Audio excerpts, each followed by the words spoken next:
हजरत नूह अलैहिस्सलाम के तूफान के रुक जाने के बाद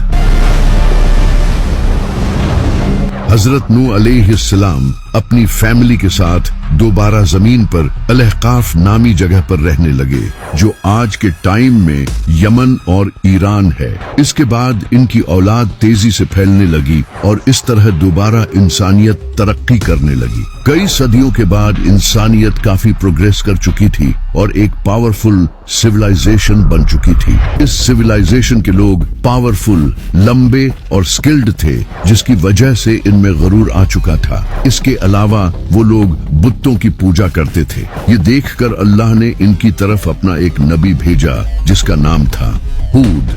हजरत हूद अलैहिस्सलाम ने इन लोगों को अल्लाह के दीन की दावत दी और इन्हें एक अल्लाह की इबादत करने का हुक्म दिया, लेकिन इन लोगों ने हजरत हूद अलैहिस्सलाम की बात मानने से इनकार कर दिया, क्योंकि उस वक्त के लोगों का कद काफी लंबा होता था और उन्होंने बहुत बड़ी बड़ी बिल्डिंग्स बना रखी थी, जिसकी वजह से वो खुद को बहुत पावरफुल समझते थे। उन्होंने हजरत हूद अलैहिस्सलाम से कहा, हमसे ज्यादा पावरफुल भला कौन हो सकता है, और उल्टा हजरत हूद पर इल्जाम लगाने लगे कि ये तो हमारी तरह का एक आम इंसान है। इसके बाद हजरत हूद अलैहिस्सलाम ने इन्हें अल्लाह के अजाब से वार्न किया, लेकिन वो कहाँ मानने वाले थे। तो हजरत हूद अलैहिस्सलाम ने कहा, अब तुम लोग इंतजार करो और मैं भी इंतजार करता हूँ, क्योंकि बहुत जल्द तुम पर एक बड़ा अजाब आने वाला है। फिर अल्लाह ने इन पर एक खतरनाक तूफान भेजा, जो 7 दिन और 7 रातें चलता रहा। ये तूफान अपने रास्ते में आने वाले हर घर और हर इंसान को मिटाता चला गया। सिर्फ हजरत हूद अलैहिस्सलाम और इनके कुछ फॉलोअर्स अल्लाह की हिफाजत से इस अजाब से महफूज रहे और इस तरह कौम आद का प्रॉपर सफाया हो गया। 1992 जब नासा की एक सैटेलाइट ने अरेबियन पेनिनसुला की कुछ इमेजेस कैप्चर की, जिनसे एक लॉस्ट सिटी डिस्कवर हुआ, जो मोस्ट लाइकली कौम आद का सिटी इरम था, जहां वो लोग रहा करते थे। इस जगह को अब ऊबर कहा जाता है, जो कि ओमान में सिचुएटेड है। मजीद डिस्कवरी से पता चला कि इस जगह पर कई बड़े पिलर्स मौजूद हैं, एग्जैक्टली जैसे कुरान में अल्लाह ने फरमाया है।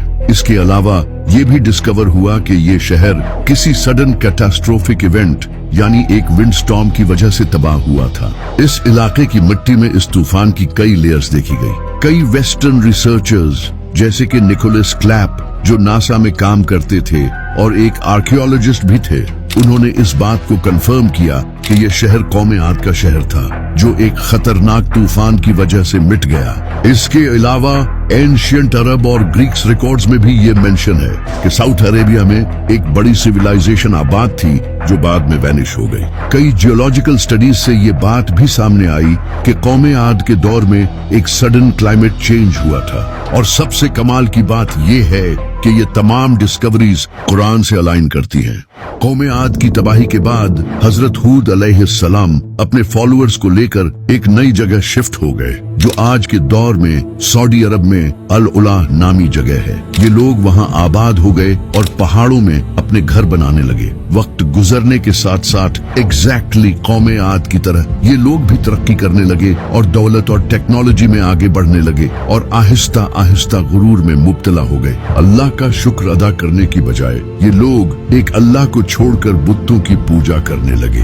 ये देखकर अल्लाह ने इनकी तरफ अपना एक और नबी भेजा, जिसका नाम था सालेह। हजरत सालेह अलैहिस्सलाम ने इन लोगों को बुतों को छोड़कर सिर्फ एक अल्लाह की इबादत करने की दावत दी, लेकिन कौम समूद ने इनकी बात मानने से इनकार कर दिया और हजरत सालेह अलैहिस्सलाम से कहा, तुम झूठे हो, जादूगर हो। अगर तुम सच्चे नबी हो तो इस पहाड़ से एक ऊंटनी निकाल कर दिखाओ। अल्लाह ने हजरत सालेह अलैहिस्सलाम की नबूवत को प्रूव करने के लिए इनका ये मुजज़ा कबूल फरमाया और सच में इस पहाड़ से एक ऊंटनी निकल आई। लेकिन वो ये नहीं जानते थे कि इनके लिए ये ऊंटनी एक बड़ी आजमाइश है। जैसे ही वो ऊंटनी इनके सामने आई, हजरत सालेह अलैहिस्सलाम ने इन्हें वार्न किया कि इस ऊंटनी को कभी कोई नुकसान न पहुंचाना और इसे अपने कुएं से पानी पीने देना। एक दिन तुम पानी पियोगे और एक दिन ये ऊंटनी पिएगी, क्योंकि अल्लाह इसके जरिए तुम्हें आजमाना चाहता है। लेकिन कौमे समूद ने वही किया जो नहीं करना चाहिए था। इनके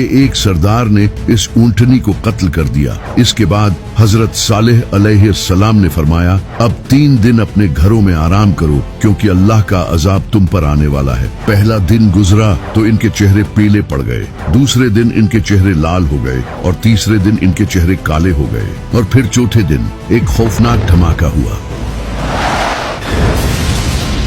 और एक खतरनाक जलजले ने इन्हें प्रॉपर तबाह कर दिया। इसके बाद हजरत सालेह अलैहिस्सलाम अपने फॉलोअर्स के साथ शहर छोड़कर चले गए। शहर छोड़ने से पहले उन्होंने अपनी कौम की तरफ मुंह करके कहा, ऐ मेरी कौम, मैंने तुम्हें अल्लाह का पैगाम पहुंचा दिया था, लेकिन तुमने हक को कबूल नहीं किया। सऊदी अरब में मदाइन साले नाम की एक जगह है जहाँ कभी कौमे समूद रहा करती थी। यहाँ पत्थरों से 80 से ज्यादा मॉन्यूमेंटल टूम्स बनाई गई थी। जब इस जगह को स्टडी किया गया तो पता चला कि यह जगह सडन इवेंट से डिस्ट्रॉय हुई थी, एग्जैक्टली जैसे अल्लाह ने कुरान में फरमाया है। नबी सल्लल्लाहु अलैहि वसल्लम ने इस जगह की कोई भी चीज खाने या पीने से मना फरमाया था। आप सल्लल्लाहु अलैहि वसल्लम ने फरमाया था, उन लोगों की जगहों में एंटर मत हो जिन्होंने अपने ऊपर जुल्म किया, वरना तुम्हें भी वही सजा दी जाएगी जो उन्हें दी गई थी। इसी वजह से आज भी लोग इस जगह पर रहने से डरते हैं, कहीं इन पर भी वैसा ही अजाब न आ जाए जैसा कि कौमे समूद पर आया था।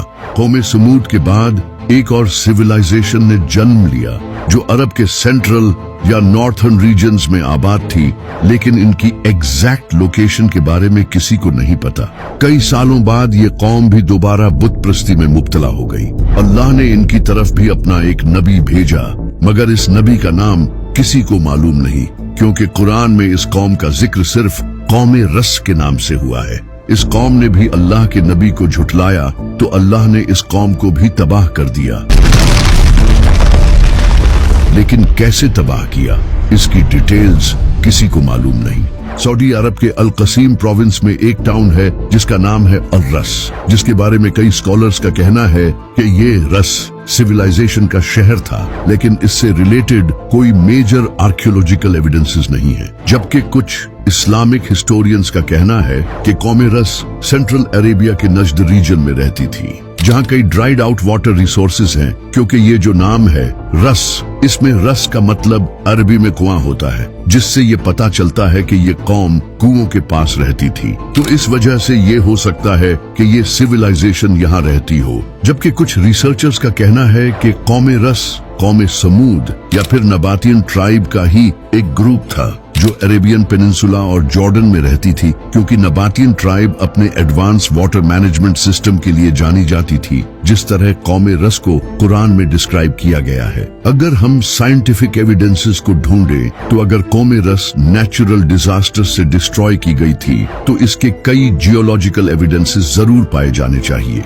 अरब में कई अर्थक्वेक्स और वॉल्केनिक इरप्शन हिस्ट्री में हो चुके हैं। अरेबियन प्लेट्स की वजह से कई अर्थक्वेक्स आए हैं जिससे लैंड कोलैप्स हो चुकी है। तो हो सकता है कि ये कौम भी इसी तरह तबाह हुई हो। इसी तरह अरब में कई सिविलाइजेशन ड्राउट्स की वजह से तबाह हो चुकी हैं, तो हो सकता है कि ये कौम भी इसी तरह तबाह हुई हो। इसी तरह अरब और जॉर्डन में ऐसी लॉस्ट सिविलाइजेशंस के कई साइंस पाए गए हैं जो कि सडनली गायब हो गई थी, तो ये भी उनमें से हो सकती है।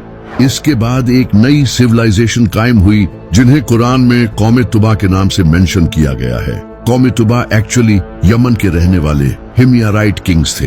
हिमयाराइट कई सदियों से यमन पर हुकूमत कर रहे थे। ये लोग अपनी दौलत और ताकत की वजह से जाने जाते थे। तुबा के कुछ बादशाह नेक और अल्लाह पर ईमान रखने वाले थे, जबकि कुछ बुत परस्ती और करप्शन करते थे। इनके एक बादशाह का नाम असद अबू करब था, जो कि एक नेक बादशाह हुआ करता था, और हजरत इब्राहिम अलैहिस्सलाम के दीन पर था। नबी सल्लल्लाहु अलैहि वसल्लम ने फरमाया, तुबा को बुरा मत कहो क्योंकि इसने इस्लाम कबूल कर लिया था। कुछ हिस्टोरिकल रिपोर्ट्स कहती हैं कि इसी ने काबा पर कपड़ा चढ़ाया था और काबा की हिफाजत की थी, लेकिन इनके बहुत से बादशाह बुरे थे जिनकी तरफ अल्लाह ने अपना नबी भेजा, लेकिन उन्होंने मानने से इनकार कर दिया।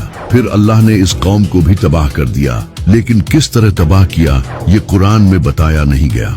कौम तुबा अपने advance dam, powerful trade network और मैसिव स्टोन इंस्क्रिप्शन की वजह से जानी जाती थी। अरब के साउथ में ऐसे कई रॉक इंस्क्रिप्शंस पाए जाते हैं जिनमें कौम तुबा के किंग्स का जिक्र किया गया है। ये इंस्क्रिप्शंस एंशिएंट सबाइक और हिमयारीट स्क्रिप्ट में लिखे गए हैं। इसी तरह यमन में भी ऐसे इंस्क्रिप्शंस पाए गए हैं जिन्होंने तुबा के इन किंग्स की एग्जिस्टेंस को कंफर्म किया है, जो कि 2000 साल पुराने थे।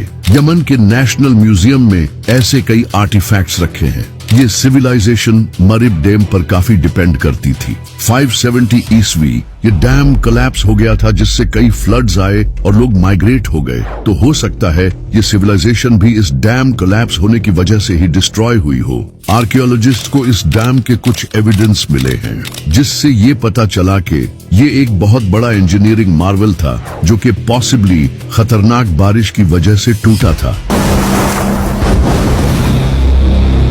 इसके अलावा कुछ रिपोर्ट्स कहती हैं कि आर्कियोलॉजिस्ट्स को यमन में बड़ी कब्रें मिली हैं जो कि किसी अचानक से हुई तबाही की तरफ इशारा करती हैं। अब ये जितनी भी कौमें थी ये सब अरब में रहती थी और इनमें से बहुत सी कौमों के रिमेन्स तो आज भी अरब में मौजूद हैं, लेकिन ये सब हमें आज पता है, लेकिन आज से 1400 साल पहले लोगों को ये नहीं पता था। इसी वजह से अल्लाह ने 1400 साल पहले कुरान में फरमाया था, तुम जमीन घूम कर देख लो कि जिन लोगों ने हमें झुटलाया था उनका अंजाम किया हुआ। अब क्या नबी सल्लल्लाहु अलैहि वसल्लम जमीन घूमकर ये सब खुद से कुरान में लिख सकते हैं? नॉट एट ऑल, बल्कि ये कुरान तो मेरे रब की तरफ से हक है। कौम तुबा के बाद एंट्री होती है हजरत इब्राहिम अलैहिस्सलाम की।